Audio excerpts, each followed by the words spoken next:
vibe music here.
Oh, yeah. Guess what time it is? It's time to ruin lunch. Yeah. We're going to ruin lunch or make your coffee go cold or something other than dinner because it's early. Yeah, maybe ruining breakfast for our friends out on the West Coast. Yeah. So We're ruining our European friends' dinner. That's what we're doing. that's right. Hello there, everyone in the UK and beyond. Oh, yeah. It is this should be a fun one. I had no idea, Diana, that we were going to have such cooperation from the news Justice deities. Department. Yeah. We had cooperation from the Justice Department this week. Yeah, I thought, and there were a couple people that said, "Well, is today's really going to be ruining anything? This might be a more positive experience than some of the sessions while the Orange Menace was in charge." And I'm optimistic. Well, I'm sure that you and I will find a way. Don't worry. We're gonna wait till the end to talk about aliens.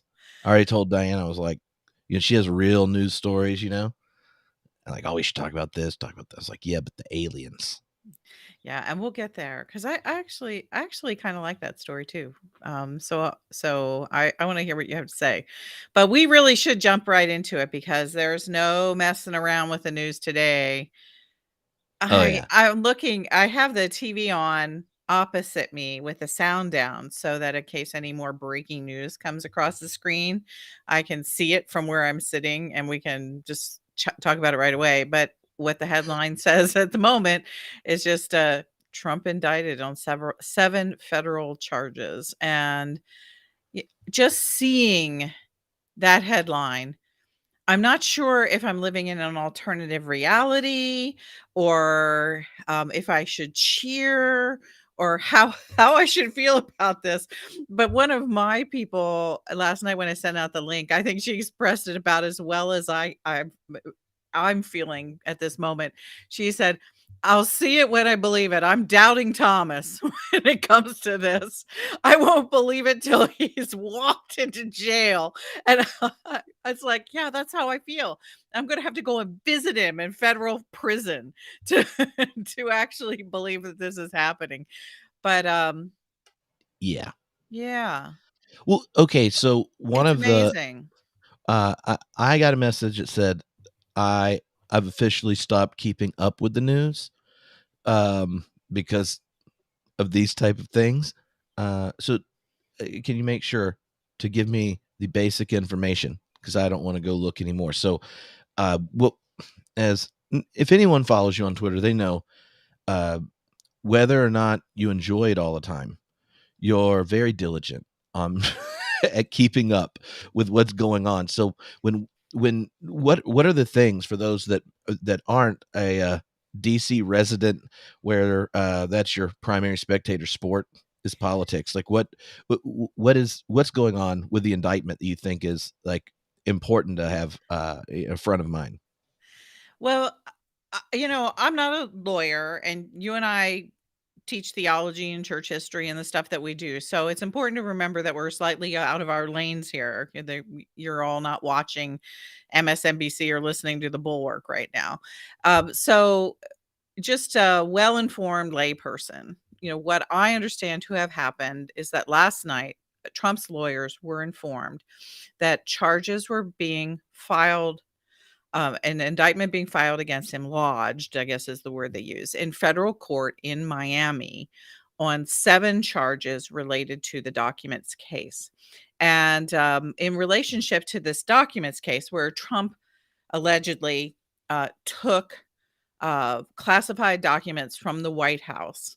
And then when he was requested to return them to the rightful owners, which all presidential records are actually owned by the American people. And after after a president is unelected, he or she leaves office, they're supposed to turn in all of those records to the National Archives. So they become part of the historical record of the United States of America. And Trump actually refused to do that. He said that the records were his.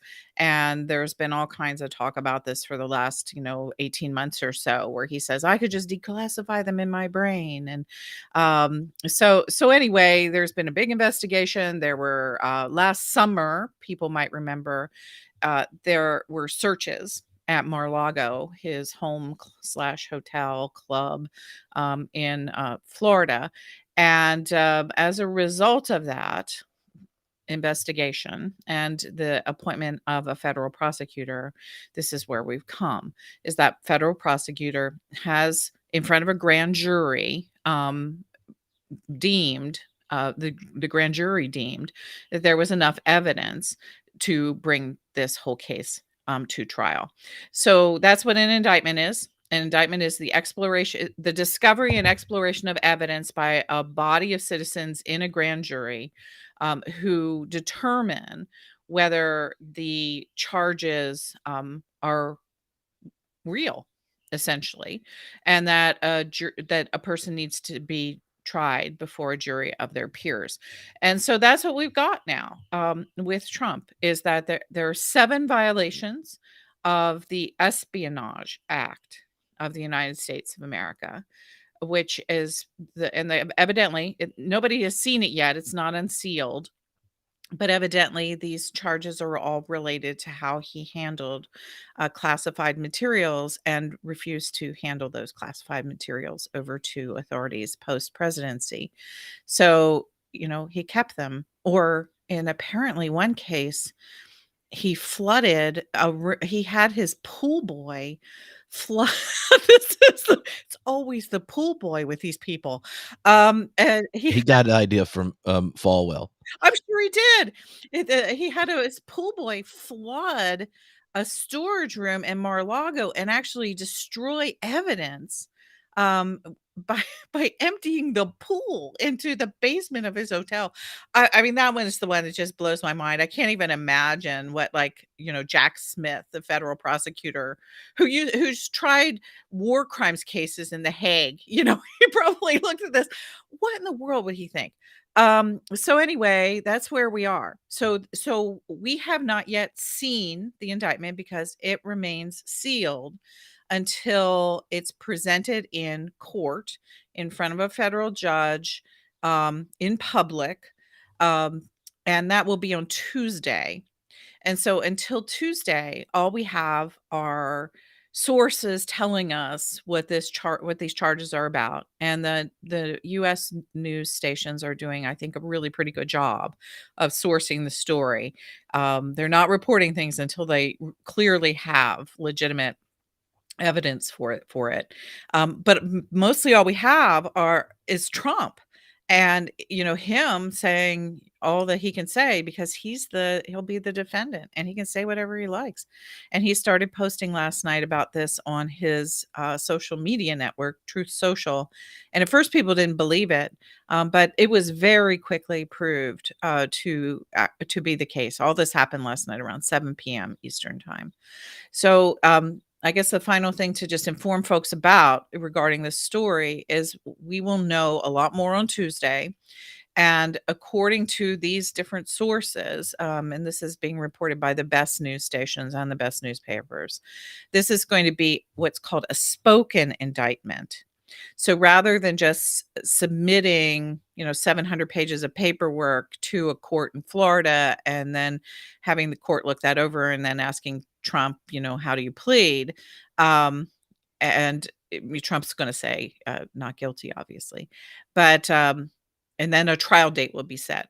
But instead of that, apparently this is going to be the lawyers, the prosecutor. I don't know if it'll be Jack Smith himself, but I imagine it will be getting up and actually presenting their case verbally before the judge. And so these 7 charges will be read out loud by the Justice Department in front of a federal judge. And that's apparent that I don't, like I said, I'm not a lawyer. I've just been reading tons to make sure I get it all right. And apparently that's not completely uncommon, but it's rare. And Yeah. apparently what they want to do is make sure that the American people and people of the whole world, honestly, I mean, this is kind of a really one of these American events is earth-shaking vis-a-vis global democracy. Um, make sure everyone hears it, coming from the mouth of the Justice Department. Yeah. Yeah, it is it's just wild. I mean, I think part of it, right, is how many times we had these conversations from, the first time we did it was during his election, right? Like what during the run up to that election and going, what in the world? That's when we decided to ruin dinner the first time because we're sitting there going like, nah, I mean, he's not really getting elected. Like America likes democracy. Our evangelical friends, they they got upset at the moral problems of Clinton. Obviously, this isn't going like they're gonna come through, right? And we had this. It starts with going like 81%, of the white evangelicals voted for him, and beating like numbers with Bush and Cheney, and not Cheney, but Bush and Cheney, but also in other elections previously, it was like the highest turnout, and I think that has sent. When I think through our conversations, there's like a number of threads that keep coming up around this, and I want to see if the 3 that came up that I know we've talked about multiple times, which one do you think is more at play here? Um, when you think of this topic, and then what does it mean for faith in the public square? Like one is how this plays out, contributes to the growing tribalism culturally that's problematic for any institution. We see it playing out in denominations right now, obviously the political institutions, but even when you mention like, oh, well, there's these news places that are trustworthy around figuring this out, right? There's the tribalism issue. Another one is how all this, how the decision-making process is connected or impacts elections. And we've seen, like in the last election, like the ones that were most gun-ho for Trump didn't do as well as anticipated, but people other than Trump keep losing when they connect with him. But that hasn't stopped it. But we're in the middle of another election. He's obviously running. And he's leading Yeah, in the polls. and I think the I mean, other side of it has been something you've continuously reminded us of is like democracy and what we are hoping to preserve as a multi-religious, multi-ethnic space is has been very hard won, and it's tenuous. But we were reminded once when we early on when looking back at our conversation with Adam Clark and Roberto on we didn't even get to approximating a real democracy until women and African Americans could vote. mhm. And there's all those there. So like when you think of where as a public scholar of religion, thinking of articulating the faith in this larger conversation, are there or one of those you see more important or the kind of thing we should be wrestling with out loud in light of the indictment? Well, I think that, all 3 of those come into play, and you and I have tracked some just extraordinary territory, and I just really, Tripp, wanna thank you because you've been my leaning on shoulder theological buddy through all of this. You and Brian McLaren, Brian McLaren was the first person I texted last night. Um, so, again, I wanna add a 4th. That I think that I've really been thinking about. People who read the Cottage know that the last couple of months I've written quite a bit about the law in biblical perspective. I've over the last few years I've become great friends with a rabbi here in DC, and he has given me just this intense and beautiful appreciation for the law in the Hebrew scriptures and how and his love of the law has given me a new set of eyes towards understanding the role of law, um, in the New Testament, and I think what happens is Christians tend to be very facile about this. We contrast law and gospel, and I don't think that that contrast is that sharp, actually. I think that the law itself is a grace, and that I suspect that Jesus understood it that way too. And that in the same way, you and I get very, just completely overwrought by white evangelicals corrupting what we understand to be the message of Jesus. I think Jesus got that kind of upset when he saw some of his fellows corrupting the law, as it were. And I think that a huge part of Jesus' ministry was a sort of a reassertion of the love of the law. And so I've been writing about that. I wrote about the 10 commandments. I wrote about all kinds of stuff in recent weeks. Um, and that's really at play here. One of our one of our correspondents in there, in the questions I saw just sort of come through the scroll real quick, said we shouldn't be self-congratulatory. And, there's part of me that just really wants to, say, stomp on Trump's face, as it were, because he's hurt so many people and you just want to like hurt them back. And then you go, oops, wait, nope, back up. That's not a very good response, really. But this is not self-congratulatory, is that Judaism, Christianity, Islam, um, and the ways in which the legal traditions of democracy and really Western history are sort of all woven through this, is that this gives us a chance to say, "Oh my gosh, the law could possibly be fair."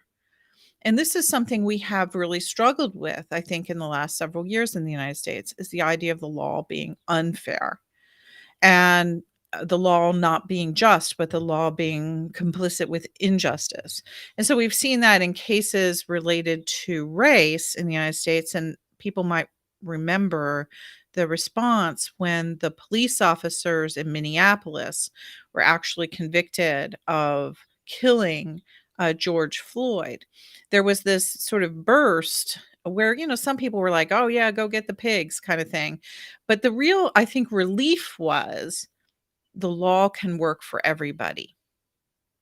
And there was this moment where folks went, "Yes, the law can work for everybody." And that's what we saw yesterday along with the Trump case. The Supreme Court, this absolutely corrupted supermajority right-wing Supreme Court, actually upheld the rights of African American voters in Alabama in a very important voting rights case. And had the Trump stuff not happened, that was the major case in the news, other than Pat Robertson dying, story in the news. That story was that story of relief. Oh my gosh. Even with this group of terrible justices who we really don't trust and who we're worried are eroding the Supreme Court, um, the law is solid. The law is good. The law can be fair. And so I think that last night, that's what happened again, is that whatever happens with this Trump case, my major sense of thinking about this, and my major sense of sort of moral relief from a Christian perspective is, can this restore some of the capacity that we have to treasure being a society that takes the law seriously?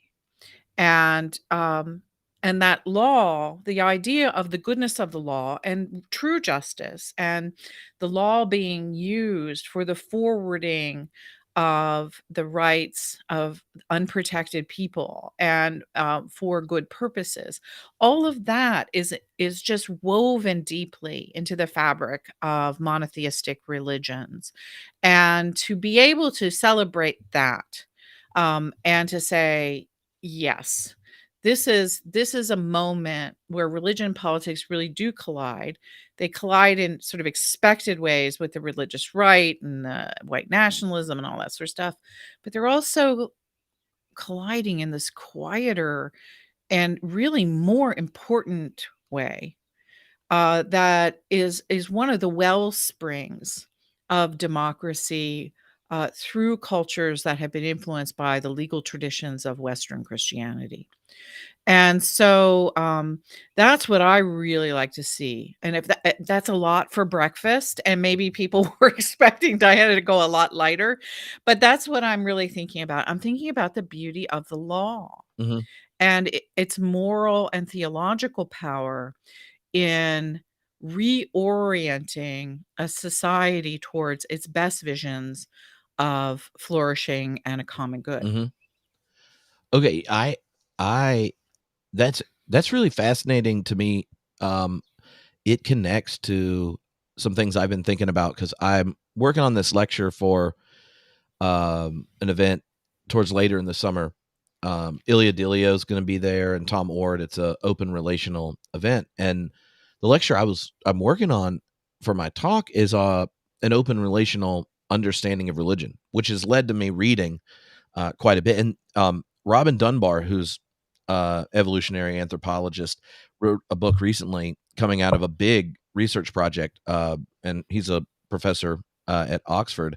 On is the book's called Evolution of Religion, and one of the things that really connects with what you're saying is that if we look at human beings, religion as we understand it, like axial religions, the ones that the notion of law, right, emerges in, that you're pointing there, um, it emerges in religious traditions when you need a framework of integrity to mediate relationships, so we can cooperate for community flourishing when the size of communities grew.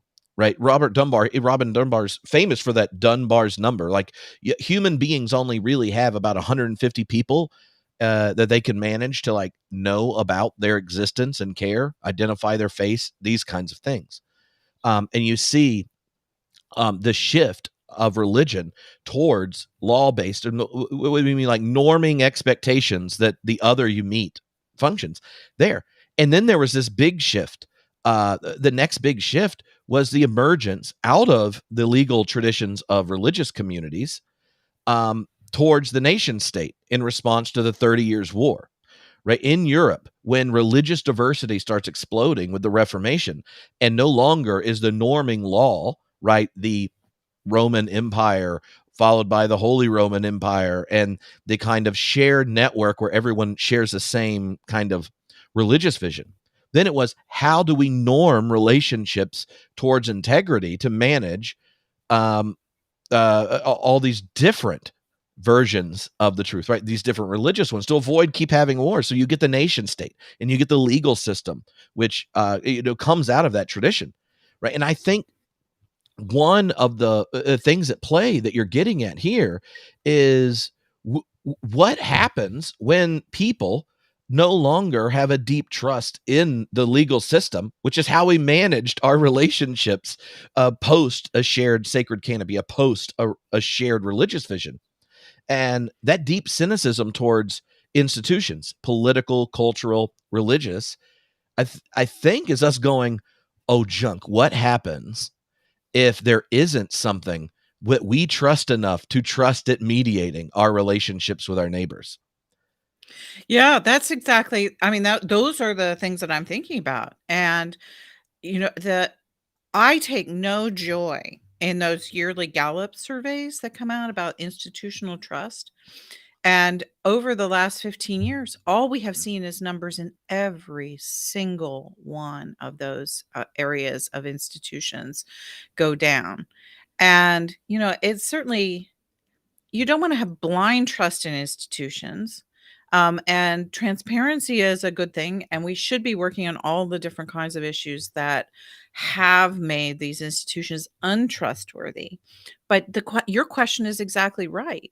Is that if you have communities that are made up of millions and millions and millions of people, something or other has to hold those people together. And institutional erosion and tribalism are two sides of the same coin. And that was your first thing that you went after in this situation. And they're going to be in play super powerfully over the next months as we walk through this here in the United States. And I think for progressive Christians, one of the things to remember is you can have deep convictions and criticisms towards institutions and such. But I think we also need to be aware of what the mediating institution will be if our if the things like law break down, right? It's money. Like it's not like they're going to lapse back in, regardless of Rob Dreher's deep dreams of scaring of like return to Christendom. Like if the law breaks down, we aren't all going to be like, oh, okay, we're gonna return to Christendom. No, we already are at a like one of the bigger challenges to the law that's taking place is the impact of multinational companies, money on the buying the law, all these kinds of Mhm. things.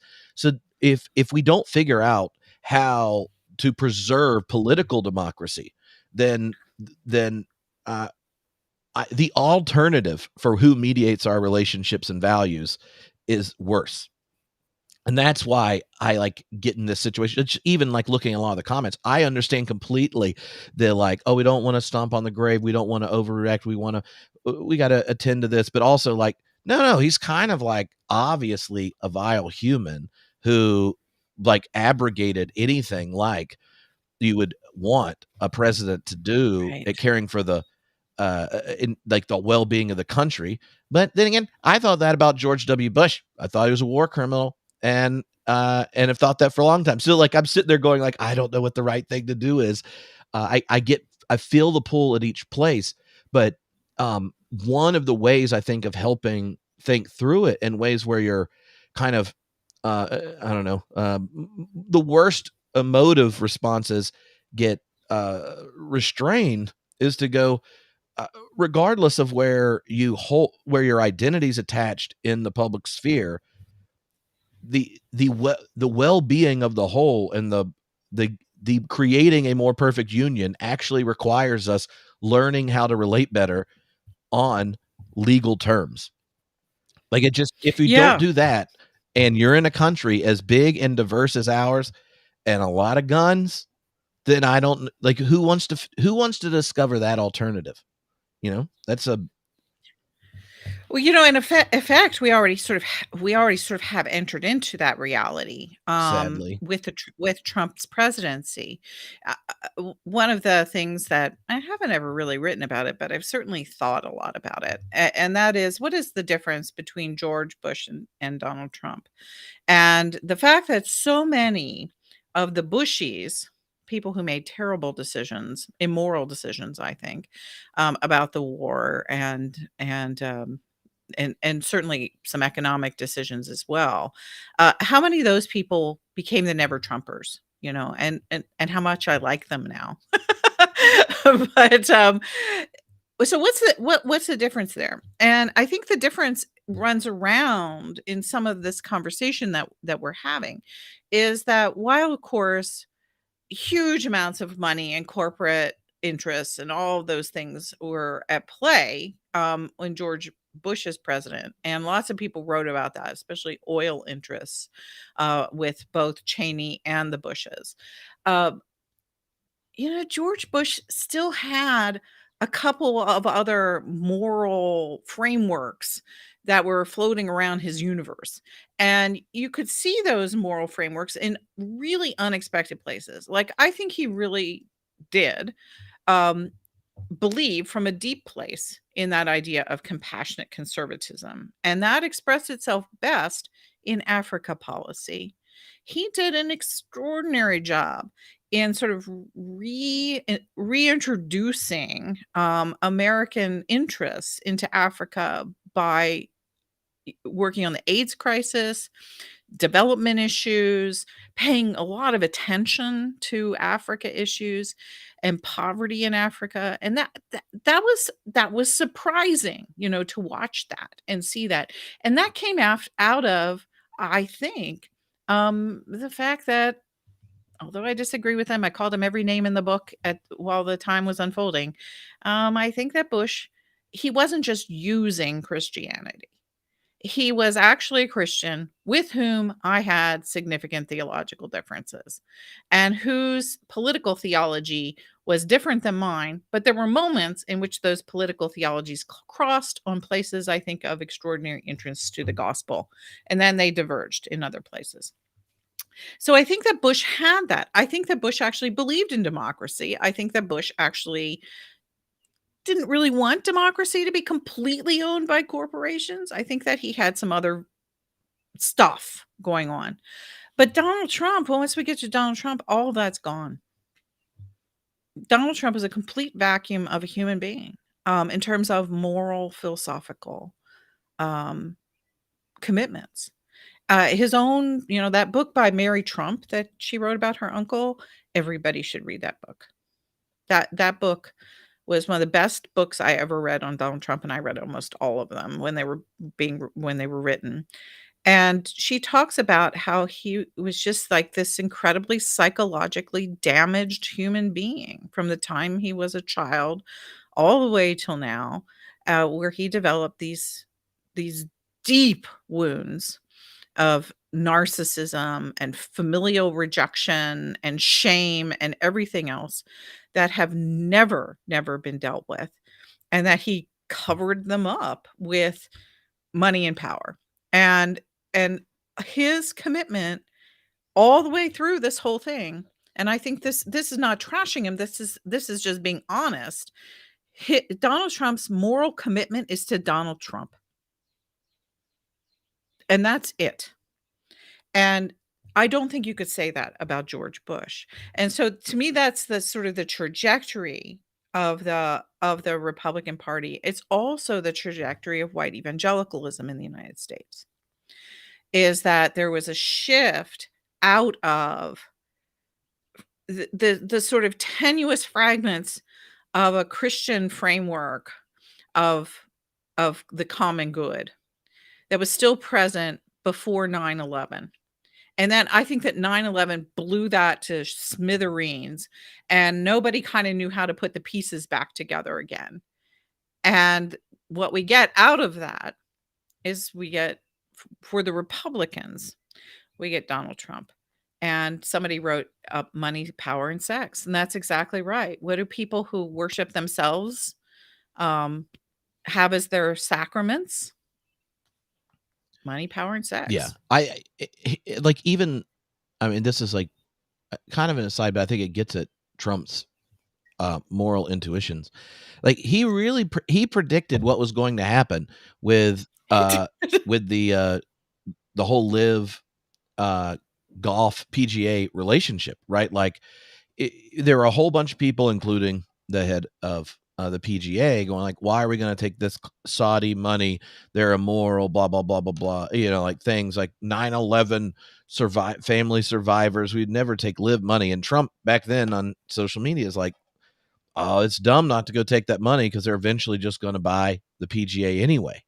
Right. And in one sense, that's like a very cynical take, but the other is that's exactly what happened. Right. And I think part of this tension is when when the number of people involved in that actually using the power of the state no longer really hold um, any any feigned commitment towards its integrity, then you run a country like you run a business, and you know what the rules are. Right. Like, the rules of the market are not like you want it free, you want it tilted, and you're going to use your power and possessions to make gains. And so it was dumb for a golfer to take a stand or not take the money. And you should just go take it from the people, the very people that chopped up a news reporter and gave money to all the terrorist families who did the 9/11 attack. That's like, it's how it works. In fact, when his kids left office, they went and got billions of dollars from the Saudi government. And kudos to Chris Christie. Did you see that? Chris Christie came out in his announcement speech, yeah, and he said, this is the vilest, most corrupt family that has ever existed in American politics. And he said, Kushner and Ivanka were sitting next to Donald Trump for 4 years, taking your money and getting ready to line their own pockets with $2 billion. I mean, Chris Christie was the governor of New Jersey, and you got to know that the governor of New Jersey has all kinds of financial problems in their history. They always do. Corruption runs rampant in our lovely state of New Jersey. But, he called it for what it is, just the way you're saying it. Exactly. And see, Chris Christie knows it because Chris Christie lives that reality right next door to New York City with the Trumps, and he's known them all these years. Yeah, I think that I think that, any one of these kind of instances you can try to wrap your head around, but when you're thinking of where we are as a people, then like, this is just revelatory of the growing the growing distrust in any form of integrity shaped mediation. It's like we no longer believe the boundaries are there to help us be better neighbors in any means. The boundaries are there to protect the power we have so that we can wield it to increase our territory. And that was Prayer of Jabez reference there. I was, but Wow, that's going back.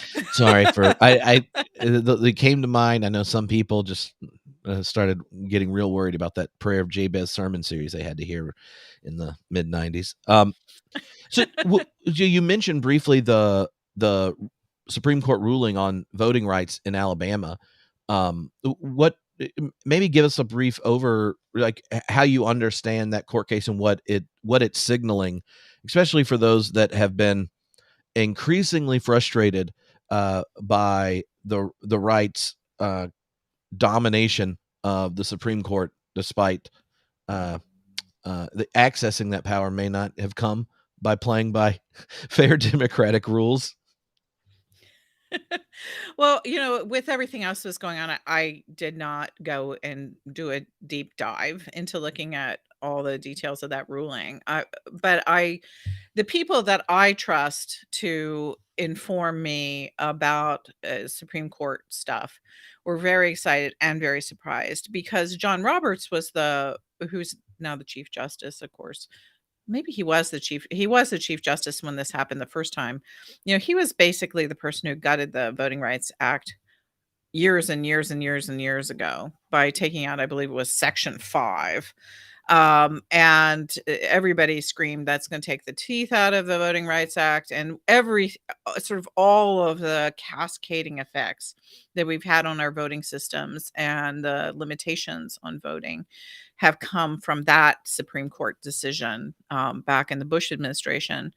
Was that in the Bush administration, or was it early Obama? It was back in the odds. And so every time a case comes up, the full expectation is that Roberts is going to vote against the Voting Rights Act, the remnants of it.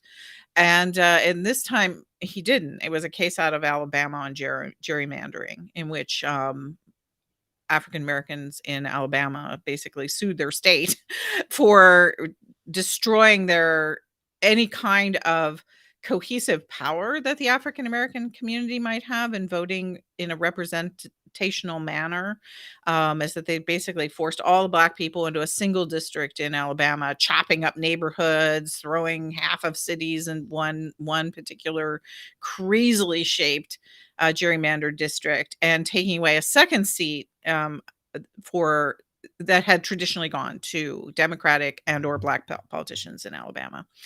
And so that case has been working its way through the courts, with different courts saying different things, until it reached the Supreme Court, and the Supreme Court ruled in favor of the African American plaintiffs rather than the state of Alabama. And so, oh gosh, the Supreme Court actually threw the map out of the state of Alabama and said, you can't do this. This is literally racial gerrymandering. And despite the fact that Section 5 of the Voting Rights Act is gone, this part still stands, and you violated it, and you're going to go and you're going to fix this, and you're going to make it fair for these plaintiffs.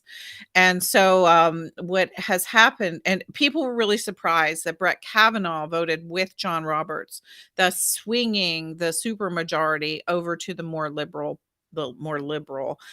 position. It's just a position about the rights of people to vote. And so that was a surprise. People did not expect that. And there were a couple of folks in the comments I saw who have been listening to the same commentators I think that I have been listening to. And that is Roberts is pretty upset that the Supreme Court is getting this reputation for being basically just a bunch of political hacks for the right wing, and that he's apparently behind the scenes tried to swing Kavanaugh and Barrett a couple times towards more moderate stances in order to protect the reputation of the court and to think about the conservative causes that they all share as a long arc of evolution, not a quick revolution. Because the revolution can cause liberal backlash, and it can cause backlash against the court. And apparently Kavanaugh, from reports, seems to be getting the message that they moved too quickly on Roe versus Wade, and it's really having a political backlash in the United States towards progressive politics. And maybe this is a attempt to modify their right-wing reputation in a case that would have reflected incredibly poorly, even more poorly, on this very ideological, that's what I'm going to call them. I'm not going to call them corrupt yet, although I think Clarence Thomas is corrupt. I think they're ideologically driven in ways that are not in line with what I understand America to be about, or what I understand Christianity to be about. So, yeah, it is.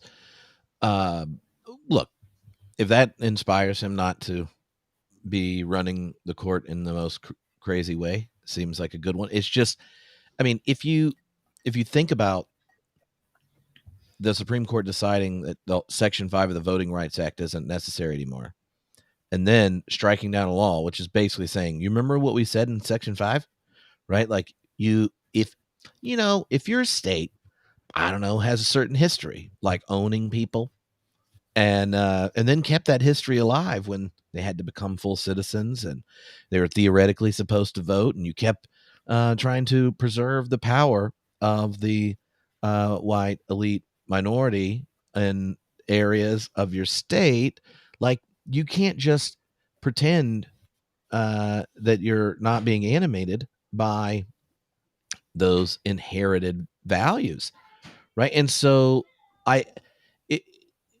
to then acknowledge that that's exactly what's happening, like you kind of wish they just wrote an addendum and said, by the way, can we do takebacks?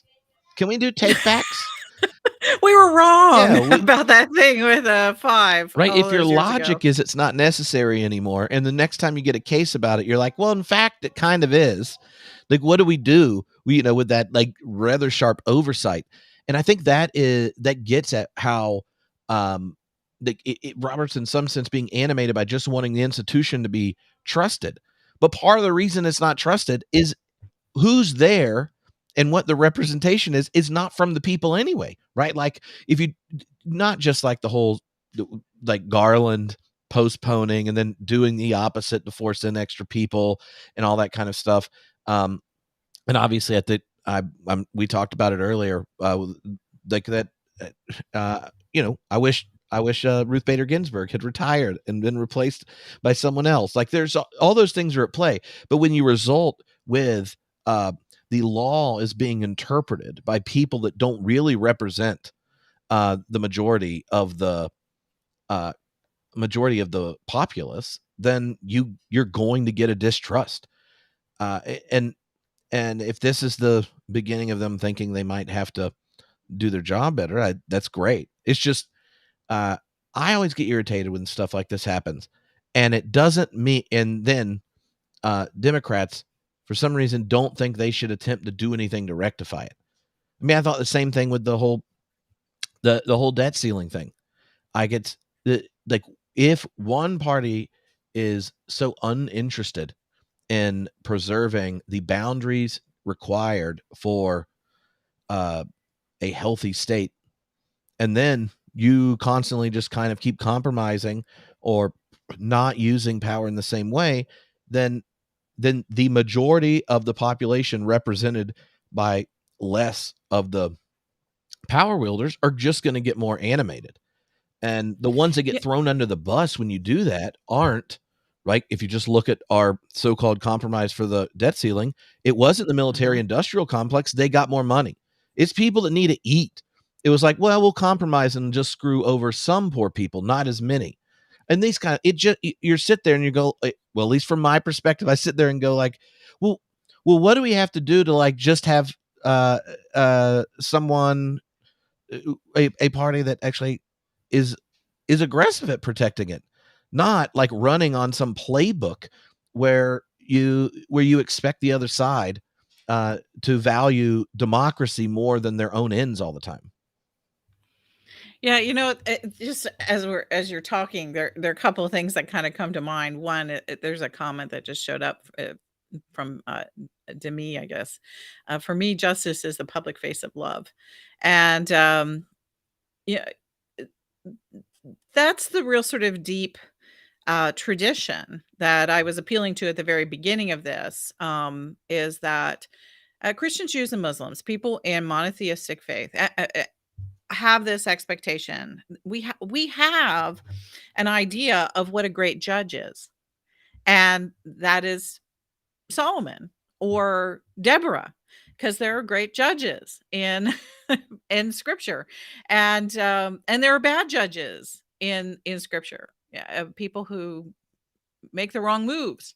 Pilate, and so you see that there is actually a biblical model of what that public face of justice looks like, because it has to be embodied in a person who's sitting there moderating these disputes in a society. And so I think that if we sort of keep pressing into that, there's a possibility of winning, as it were. And sometimes, we don't know what the motives of Solomon were in the baby case, as it were. I don't know what the motives of Brett Kavanaugh were, or John Roberts are. I don't know what my own motives are some days. I only know that for some crazy reason, as you just lined out, they split the difference and did the right thing. And that's what we need to see more of. That is one of the things that Christians, Jews, and other people of faith look toward these institutions, and we expect not perfection. We expect people to demonstrate a level of equanimity and wisdom. Okay?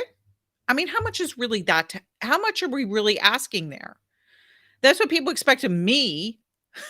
Tripp, I actually think that's what people expect of you at some level. This is what people expect of us at some level as public theologians.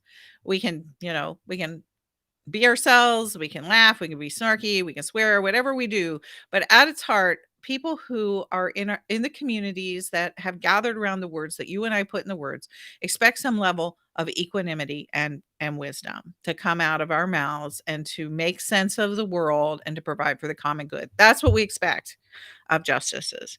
So that's one of the things that I think when Demi puts that up, that's the first place my mind goes, is that justice is the public face of love. And I can't remember I remember now what I was going to say. The second thing is that when you're talking about the debt ceiling, I think one of the things that may have happened in the background is that Biden does function out of that older framework about institutions and the common good and all this kind of very old-fashioned language.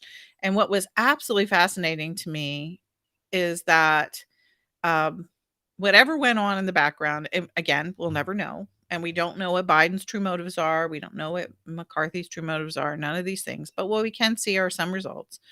Is that we saw a certain collaboration around some older principles and around priorities that Americans politics have supported for a long time. One of them being the military industrial complex, which neither of us likes, but there you have it. So Biden was able to convince McCarthy, in effect, to join him in that older vision of politics. Well, look at what happened to McCarthy as a result of that. His own people are just, frankly, they're pissing all over him. They've taken the House and put it offline. I don't know if they're ever going to vote for anything again.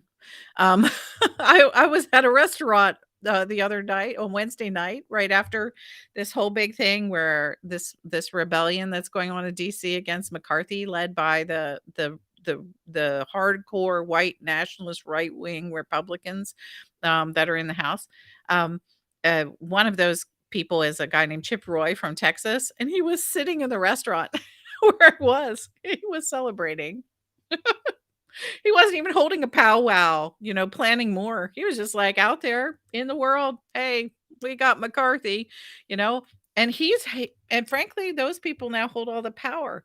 So when you cooperate with the institutions, in effect, and you try to return to that more conventional sort of approach to politics and institutional life in DC, it can be done. Biden has proved it can be done, and you can get it to sort of function to at least hobble ahead to the next thing.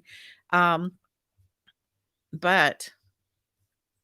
the people who are the most sort of, committed to the destruction of that very thing, sort of reassert themselves in such a way that they're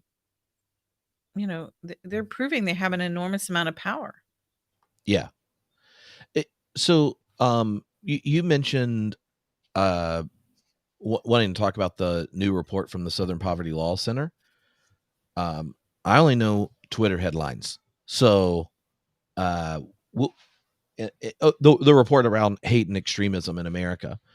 So is there a particular, what were your kind of big takeaways from looking through the report? The part that was most encouraging was the fact that in the last 2 to 3 years, the Justice Department's insistence upon prosecuting the people who were the January 6th protesters, the people who attacked the Capitol, the people who, caused so much destruction, and what was it, 5, 6, 7 people died as a result of it. Those have been very successful cases, and they brought that successful case against seditious activity against the United States of America. I mean, that was proved. That's a very hard case to prove. And so those, what was it, 5 people, I think it was, were found guilty of sedition, treason, essentially. And so what the report showed is that membership specific membership in those kinds of groups has actually declined. So the prosecution of those groups has resulted in those groups sort of pulling back, and at least publicly, in terms of who belongs and recruiting, and there are consequences. If you're going to conduct a coup against the United States of America, you may go to jail. So there you have it. So the report showed that, but then it showed something that was far, what I thought, worse. And that is the fact that the ideas that were driving the extremist groups have now filtered down into more local groups. And so, where on one hand you had the Proud Boys carrying around their assault rifles, or you had the Oath Keepers showing up at, different public events, or a Nazi protest rally, that was a very public affair, like in Charlottesville.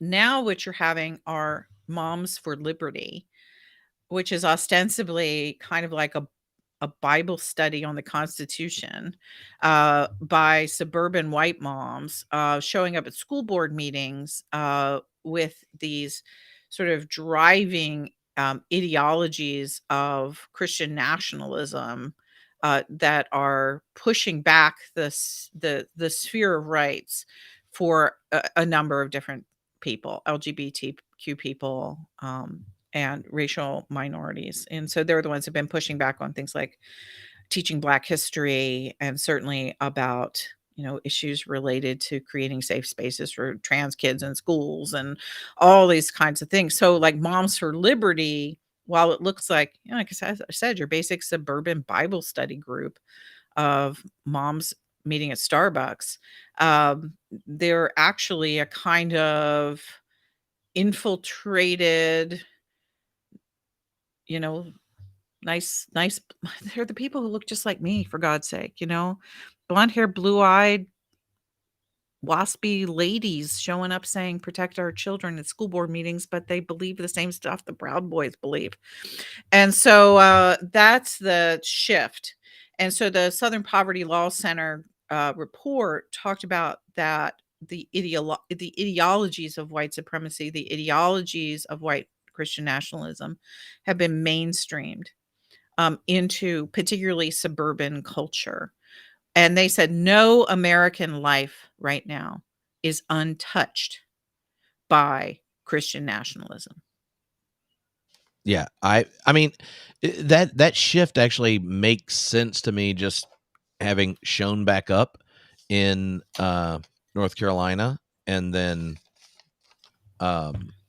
like seeing the way the culture war things are being played out and leveraged towards political ends. Do you and it actually like makes me wonder, how do you see that playing out, the way the I don't know what you'd call it, the battle for alternatives to Trump in the GOP nomination process going?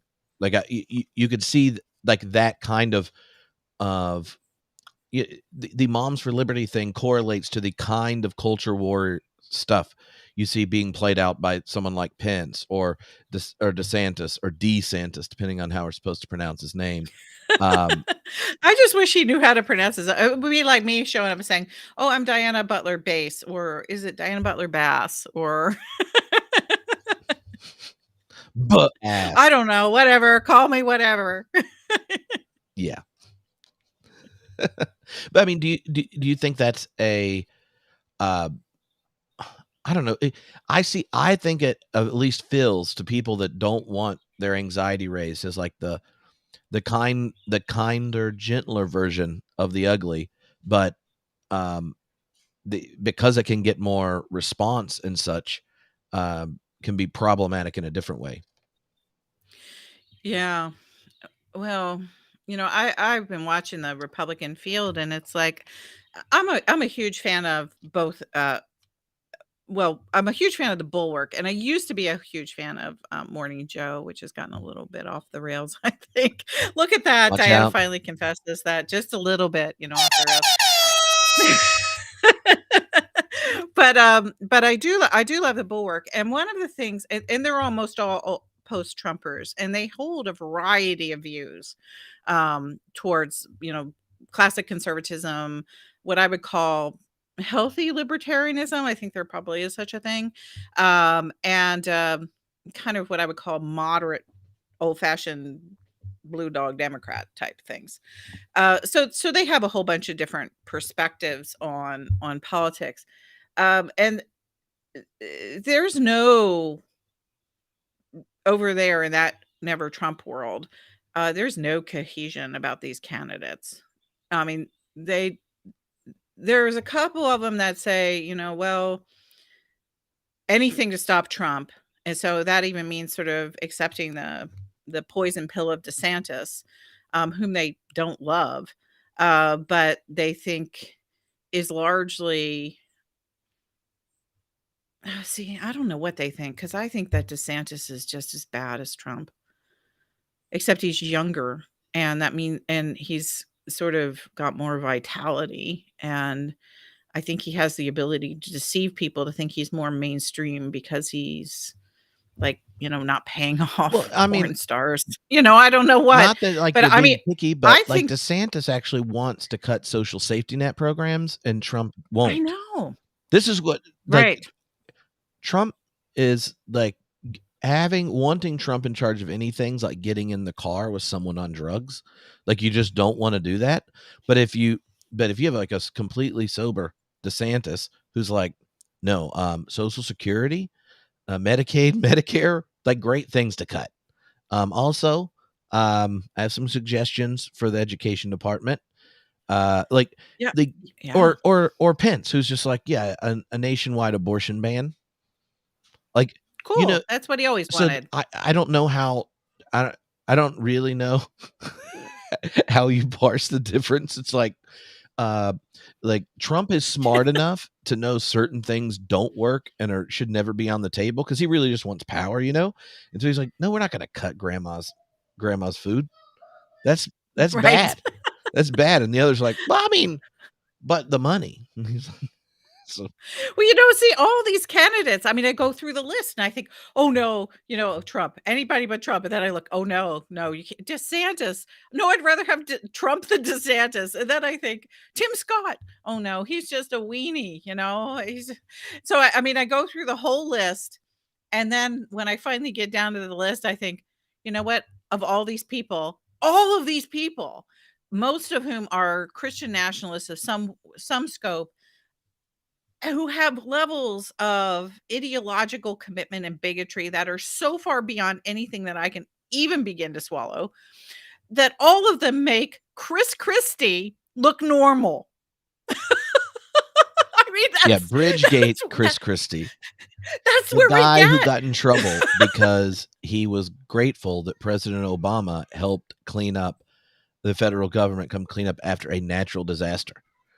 The Right, turncoat who right, liked Donald Trump and was helping him prepare for debates. He didn't decide he didn't like Donald Trump till he didn't get a job in the cabinet and Trump gave him COVID and he almost died.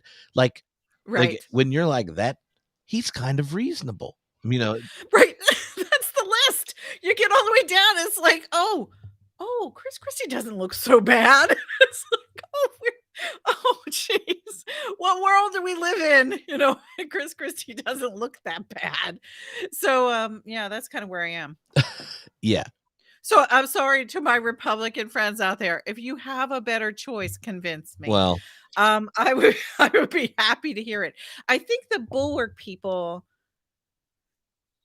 the ones that are still Republicans, I think they're sort of mostly kind of leaning that they wish that Nikki Haley had enough chops to get elected president. But I think they think that she just can't.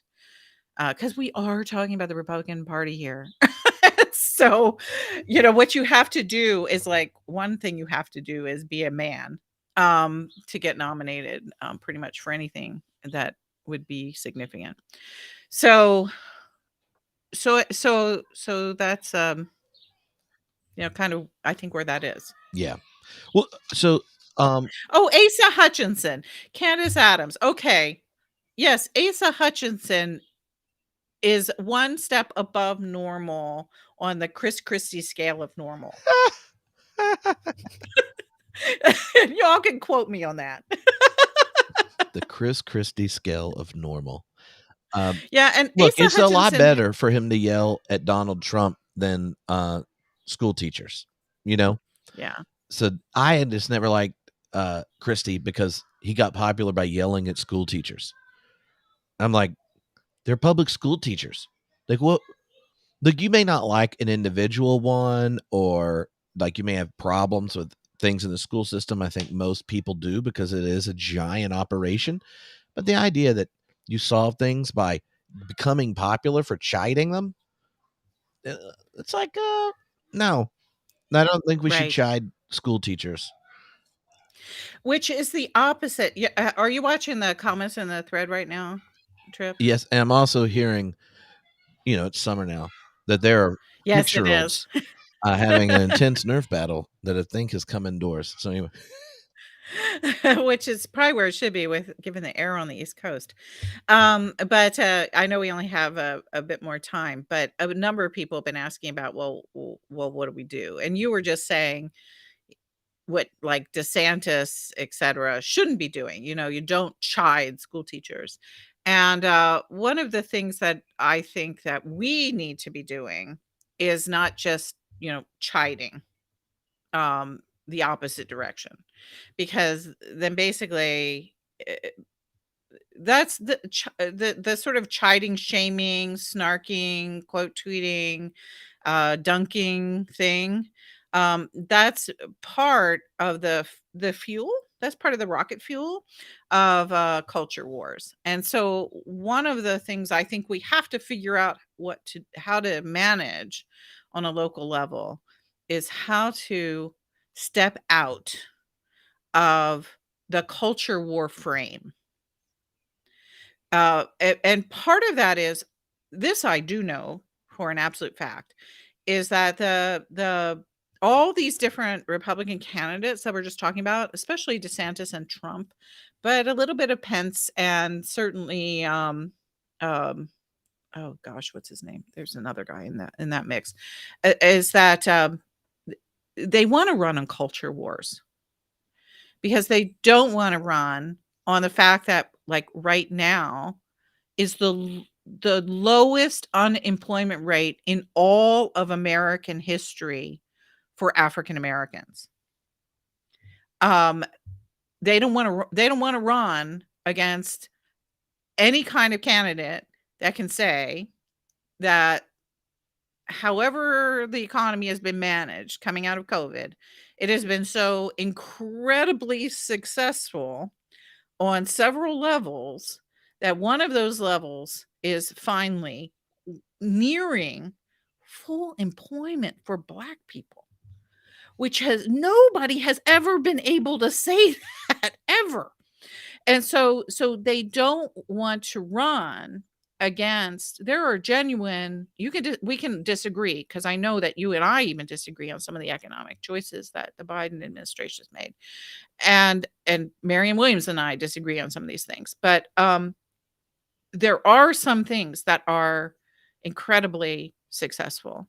And with the right kind of Congress in place, there could be so much more that could be done that could even follow up on policy concerns that you and I share about the environment and about economic equality and about healthcare and all those other things. So the Republicans have no leg to stand on when it comes to those things. So they're trying to erode them in two ways: ignore them, and then develop this FACO Burisma Hunter Biden laptop scandal, and at the same time doing that, shouting, uh, "Gay people are groomers," and teachers are out to brainwash your children, and all of this stuff. Black people are going to take away your history. So culture wars is their big thing, and that I know to be a fact from people I know here in Washington D.C. They want to make the 2024 campaign about culture wars. And that means you and I and everybody on this call, we have to figure out how not to. Because as soon as you buy the framework, as soon as you say, yeah, this is about culture wars, we got to get in there, we got to fight right back there, then they win because they've set the narrative. And so whatever we do in our local communities and our churches, our schools, at the library, board meetings, all these different places, we have to not make it about culture wars. We have to make it about living together in community, about creating genuine sense of rights and freedom for all the citizens who live in a given area, about safety, um, about dignity. You know, we have to think of all these kinds of really the law. You know, we have to think about the goodness of the law. We have to think about these things that are worthy words and concepts that call forth from lots of good people um, a different kind of political energy than that which parties want to create. Yeah. Oh, I definitely think that one of the key things, and I mean, even Deborah mentioned it here in the chat about progressive Christian groups being at school boards as an alternative to things like Moms for Liberty. I know in Greensboro there's a couple of groups, and even one of the more edgy for Baptist ministers is now on the school board and ran basically like on I love teachers and want to know how we can help them. And you know, in that is not it. I thought it was smart the way he framed it, and we had talked about it because we went to div school together. And so I asked about it, and he said, "Yeah, like you could go in and go, oh no, the culture we're framing, let's assume it, and I just get on the other side." But the what he found worked, and this is obviously just in our city, is no, like to choose to be a public school teacher is something worth celebrating, and they don't get the financial compensation that some for the amount of work they contribute to all of us that they should. So celebrating them and seeing how we can partner with them for a better community is an alternative framing that goes, yes, we are grateful that they're there. Then how can we do things better, be a better community, and listen and learn from them and get their input when we're raising questions and such like that. I think Yeah. uh, I think it's right that you can tell how the playbook's going to work at this point. You have the victim Mhm. narrative stuff that's going to come because of Trump and legal things, and then you get the culture war narrative. I mean, even like using the debt ceiling and all that kind of stuff. In some sense, it's like, can we figure out a way to screw up the American economy to go even worse, so that the Mhm. majority of people who don't know why and how it got this way, then blame Biden if if we can just do a bad job with the House. And so, Right. yeah, okay. So, um, I know we're about done because there are two fun questions that got sent in. Oh, So good. this is the hard shift. We'll just hit the. Oh yeah, well there was fun. The record shifting. Okay, well one was asked us what was the most exciting thing that we've watched, movies, TV, and such of late. Oh my gosh. The Two Sides of Diana loved the finales of Succession and Ted Lasso. Oh, So, I mean, I can't say I loved the end of Succession. A couple people in the chat were talking about that along the way, because I think what Succession ultimately teaches is the entire vacuousness of that culture trip you've been talking about. The culture that where money and narcissism and power and sex become everything. and that this incredibly powerful family who runs a considerable part of the world. That's what they have, and what you get at the end is basically, I'm not going to spoil for everybody, but it's essentially a Shakespearean tragedy of absolute hopelessness. And so, I mean, I literally sat there and watched that. And I watched it for all of the seasons, and you kept thinking, maybe I will eventually like one of these people, Yeah, or maybe they somebody will do succeeded something by making moral. sure that didn't happen. Yes, they did. Is that nobody ever made a good choice. Nobody ever displayed anything that was remotely human. And it was, well, no, there were a couple moments that made you feel that someone was moving in a direction of being a human being. And you were rooting them on so desperately, and then they'd always back up at the very last second.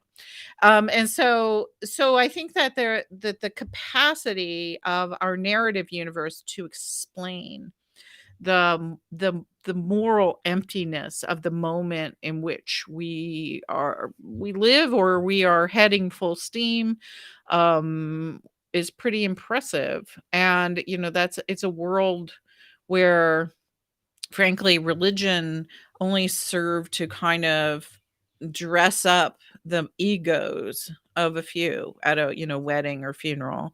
And there was literally no faith or moral awareness in any character at Yeah.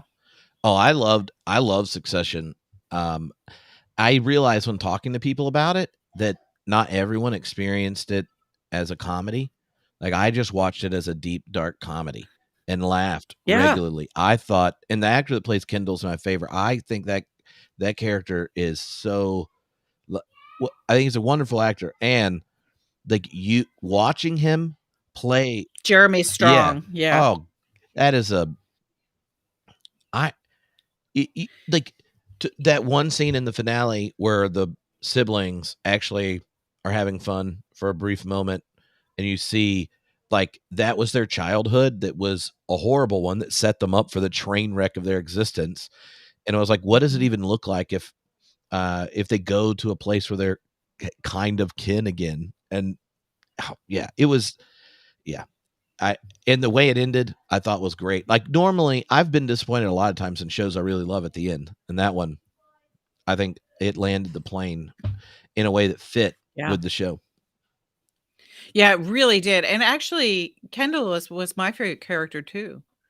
Because I think that he's that the although the Lady Macbeth aspect of Shiv, the sister, was pretty extraordinary, as well. Her manipulation of circumstances, and then, in effect, turning out to be the queen, the power behind the throne at the very end, was just like, and what that cost her was just, I mean, that was just extraordinary.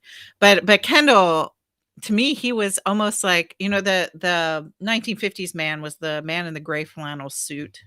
That was the image of what 50s culture would ultimately end in, the man in the gray flannel suit.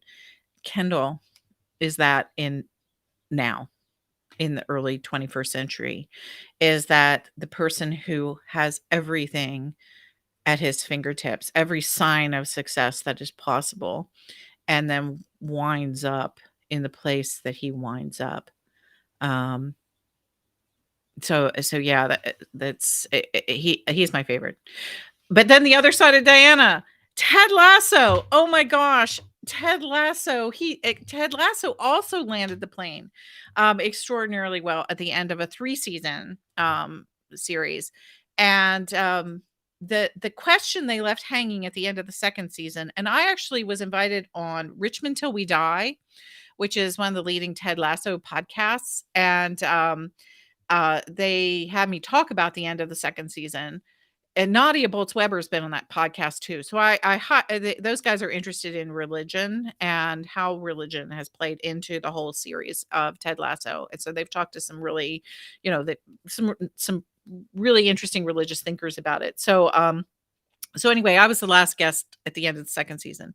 And at the end of the second season, this terrible thing happens. It doesn't really spoiled the whole arc of the thing.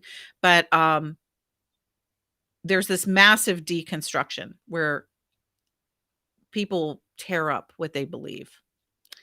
And so on the podcast, the guys who do Richmond Till We Die, they asked me what how do you put belief back together once you've torn it apart? And so we had this long discussion about belief in Ted Lasso, belief as a concept in Ted Lasso, and what it might mean for the third and final season.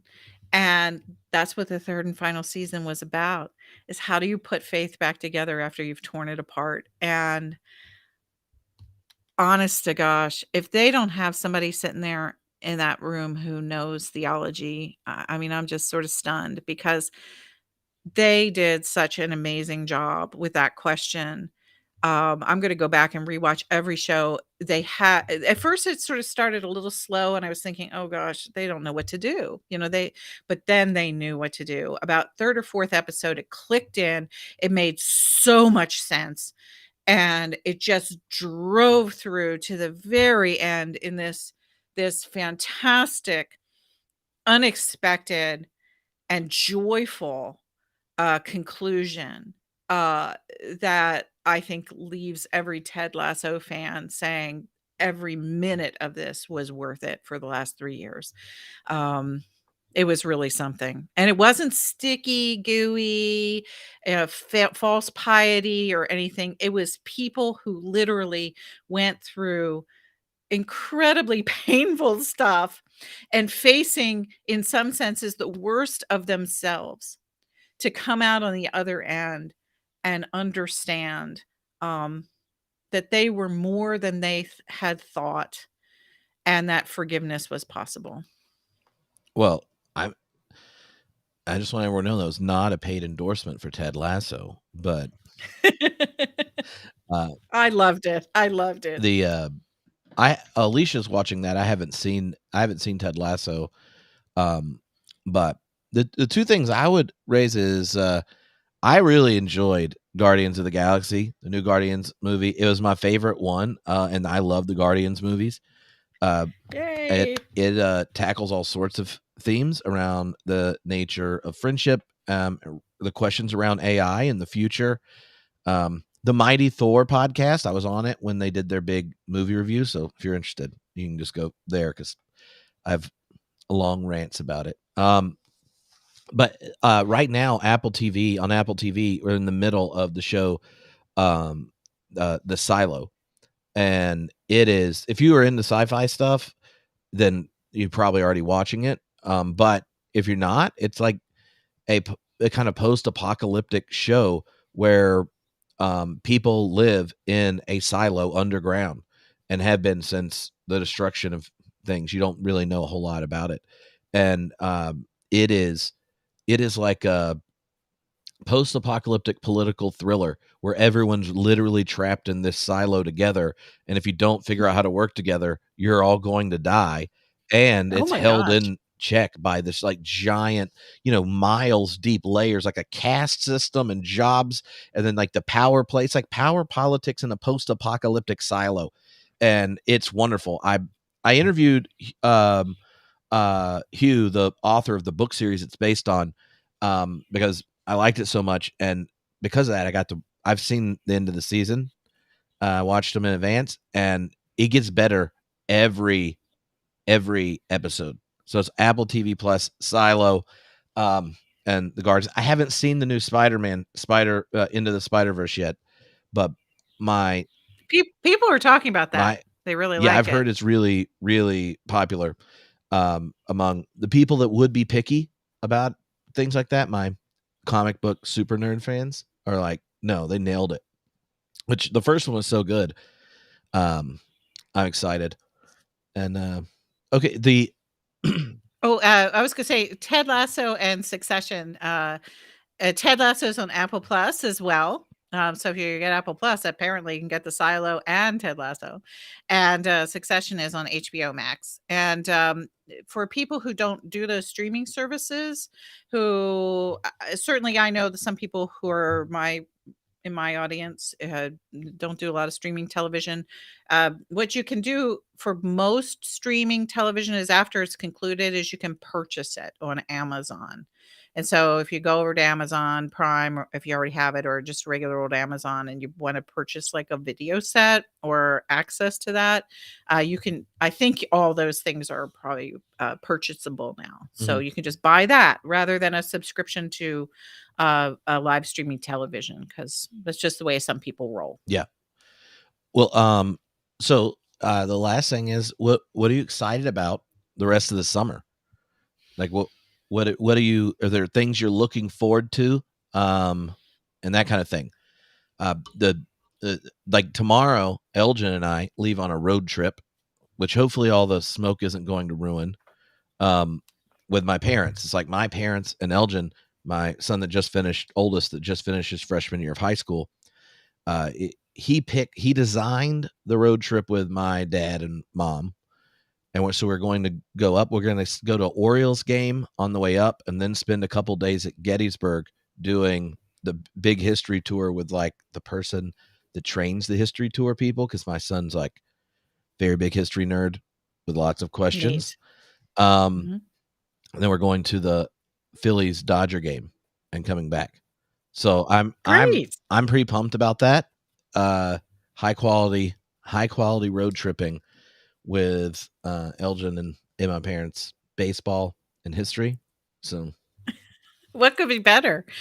You better watch out. Richard's gonna be out on the freeway with his thumb out, wanting to hike a hitch a ride with you guys as you're coming north from North Carolina. He'll he'll come and he'll drop in.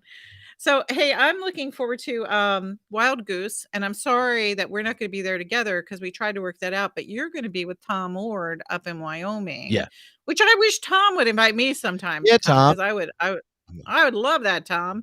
And so we miss each other because you're going to be in Wyoming when I'm at the Goose. But I am so excited because at the Goose, Bill McKibben and I are doing a tent event together. Ooh, I love Bill McKibben. I do too. Oh my gosh. And we're going to talk about spiritual memoir and doing justice, and why you need to know your own story in order to act with uh passion and compassion in the world. And so that's pretty cool and exciting. That's the work thing I think that I'm looking forward most. Although I'll be in Columbia, Missouri this weekend, at First Baptist Church, which is a rescheduled event from April. So we've rescheduled it to June. And then I'm doing another thing, which is so sweet. It's a pastor, I can't say where, but it's a small city in the Midwest, and I was his very famous very favorite ever writer. And he's celebrating a big anniversary at this church, and so they're bringing me out to surprise him. Isn't that like cool? Oh yeah, I'm the present for a pastor's anniversary. I hope that he really does like me and that he wasn't just telling them a story. Because boy, is he gonna be surprised. yeah. The that's awesome. Uh, yeah, the other things is you got a new website, right? I did got a new People, if you website. haven't been to see it, you should go, and then tell your friends that aren't members of the Cottage already to check it out. Yeah. The And oh, I should really just say, too, while everybody's on the call, thank you, thank you, thank you, for all of the people who are paid subscribers to the Cottage. You have changed what I'm doing. I tell you that once in a while, and I'm not kidding. If just enough people throw 40 or $50 in a kitty, you can change somebody's life. And one of the ways you changed my life is you've made the Cottage possible. It would not be going without you. And the Cottage has now reached it. We have subscribers in 50 states and 142 countries, across the whole gosh darn world. And I'm just stunned by it. We're I think, the fourth largest um, paid religion and spirituality substack. And so the Nadia Boltzweber, Sarah, Bessie, and I are doing some collaborations this summer, and people will be seeing a little bit more of that. We started the first one this last week. Our next round that we'll be plotting for later in the summer is we're going to do some collaborations with women of color, and so that's going to be really fun. But that's all work, and I'm really mostly looking forward to the 2 weeks of the beach in Well, August. yeah. I'm working on right now, for which people other than the Homebrewed Community and Cottage people find out. Tony Jones and I are working on an oral history of the emerging church movement. Oh yeah, did I tell you yes that I'll do that? I don't. I should have. I don't know. I guess I just assumed you were going to say yes. Yeah, I'm doing it. But I'm sorry. but I mean, it's going to be exciting. It'll be it'll be like an 8-week podcast series, and that goes through the history. Well, there'll be interviews with different people from the time period, vignettes on different moments, and then kind of weekly unpacking of it in conversation. It's gonna be fun. And also we just announced the dates for Theology Beer Camp in October, which if anyone wants to come hang out, it's a very unique event. Theologybeer.camp. There's their URL. And guess I haven't told anyone that's coming yet, but one of the theologians coming, Diana, you taught them church history. Oh, I know who that is I then. know. Well, wait a second. There are 2 really famous ones that I taught church history to. So, Oh, but I think I know the one you're talking about. yeah. They're also like a rather epic Bonhoeffer scholar, Oh, yes. Okay, and now I know. um Beep beep beep. and yes, it's gonna be quite exciting. But yeah, it's gonna be fun. The the beach would. So what do you do when you go to the beach? Do you have the ability to switch whatever you normally read into vacation style reading, or is it like, oh, here are the books where I'm not doing other work, so I'm actually going to focus when I read and do something, read something you've been, that's work related, but you want the I focus. sometimes I sometimes do a little bit of work at the beach, because writers, we basically write every day. It's like it's an addiction now. I can't stop. And so there will be a little bit, but mostly when I'm at the beach, I read mystery novels and kind of beach read romance type books. I just love those kinds of books. I have to confess. I have whole shelves full of them. They're just not behind the video picture on the No, cover. the smart ones are all back there, the ones of philosophy and sociology and stuff, but John Grisham and the Mary Kay Andrews and stuff like that, those are all in front of me here in the sunroom. So yeah, I'll pick up some interesting mysteries and take them and just relax. And what I do at the beach is pretty typical. I usually wake up at dawn every day and go sit on the beach and meditate while the sun's coming up on the shore of eastern North Carolina and have coffee sitting on the deck talking with my husband. Nice stuff. So I guess when we just end here, I just want to encourage everybody, feel whatever you need to feel about what's going on with the news, especially with Donald Trump. um I want everybody to stay safe because of Pride Month, because of that Southern law Poverty Law Center report that there's real targeting going on of LGBTQ people. We saw an incredibly scary incident in Glendale, California this week. And I've had word from several progressive pastors that they're beginning to put security in their churches. And so do what you need to do to protect yourself and protect your people the best way you can, and also celebrate. So try to keep that wonderful, amazing balance and being happy and proud and all those things that you are, and also keep an eye toward some of the dangerous moments of the culture in which we live. But my big takeaway on today is you need to take control of the narrative. on a local level, in your own life, in your congregations. Stop letting people write your story for you. Your power is in telling your true story and being the deepest person and community that God has made you to be. And so I just, people are saying, what do we do? What do we do? What do we do? The best things that you can do is know who you are, know your story, know God's story, and be able to weave those things together and share that story in life-giving ways with the community around you. And right now, the more goodness we can hold up in the world, um, the more stories we can tell of hope, the more stories we can tell of true justice, all that stuff, that's part of the way that we're gonna change things. Yeah. Awesome. This has been a blast, Diana. Oh, as always, Tripp, you're great. And thank you, all of you Cottage supporters and members of the Homebrewed community. And then those amazing people that are both like just I know. those, They're just saying. the double dippers. Woohoo! I just love the people who are in both. That's fantastic. So thanks, everybody. All righty. Bye.